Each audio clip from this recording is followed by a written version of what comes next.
I call it prompts, but really it is a number of conditions of the market. And you can enter any indicator you want, and you can generate a time series that are conditioned on this market circumstance.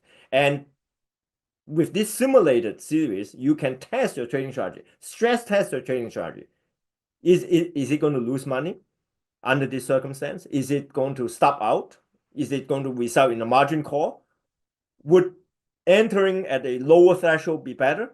All these questions can be answered with this sort of GenAI simulation, and that cannot be fully answered based on a strict backtesting approach, because hey, in backtest you might have seen this kind of situation like what happened yesterday, maybe one sample during COVID or two samples, right? And that is not something that we should count on from an optimization or risk management point of view.